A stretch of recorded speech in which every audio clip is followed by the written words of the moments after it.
Iran पर हमले क्यों नहीं कर रहा इस्राइल?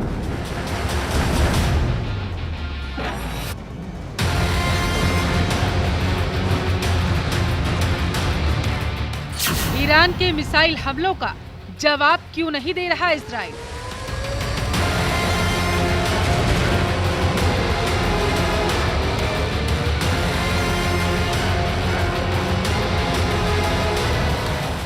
हमले का बटन क्यों ऑन नहीं कर रहे हैं बेंजामिन नेतन्याहू?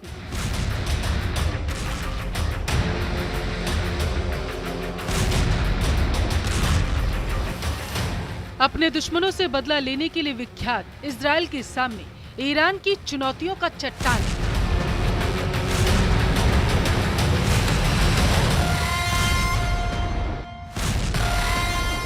इजराइल का हर एक सैनिक इस बात के इंतजार में है कि कब नेतन्याहू हमले का आदेश दे।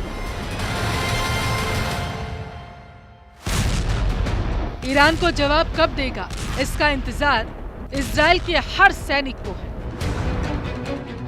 लेकिन वह इंतजार अब बढ़ता ही जा रहा, क्योंकि अभी तक अमेरिका से ईरान पर हमले की हरी झंडी नहीं मिली है। क्योंकि अमेरिका के रक्षा सचिव लॉयड ऑस्टिन के मुताबिक ईरान पर इजराइल का हमला कैसा होगा और ईरान उस हमले पर कैसा जवाब देगा, ये कहना मुश्किल है। इसके साथ ही उन्होंने कहा, अमेरिका दोनों देशों के बीच तनाव कम करने की हर संभव कोशिश करेगा और उम्मीद है कि दोनों पक्ष तनाव कम करना भी शुरू कर देंगे।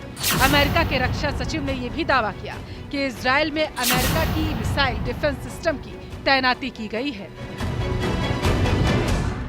यानी अमेरिका की तरफ से कूटनीतिक दबाव बनाया जा रहा। अमेरिका ये चाहता है कि इजराइल ईरान पर हमला ना करे। यही नहीं, अमेरिका की तरफ से पश्चिम एशिया के समंदर में चारों तरफ नेवी के एक मजबूत बेड़े को भी तैनात किया गया, ताकि पश्चिम एशिया में उसका दबदबा और दबाव लगातार बना रहे।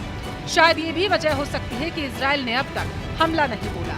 रक्षा विशेषज्ञों की माने तो इजराइल जब भी ईरान पर हमला करेगा तो उसे भी उस हमले की बड़ी कीमत चुकानी पड़ेगी। ईरान भी भीषण पलटवार करने को तैयार और उस पलटवार का एक मुजाहिरा भी पेश कर चुका है। और ईरान के इसी हमले का बदला लेने के लिए इजराइल बेकरार है। लेकिन अगर इजराइल ईरान पर पलटवार करता है तो दोनों देशों के बीच जंग तेज होगी और इस युद्ध का अंजाम सालों तक चलता रहेगा, जिसके चलते पश्चिम एशिया समेत विश्व के कई देश प्रभावित हो जाएंगे।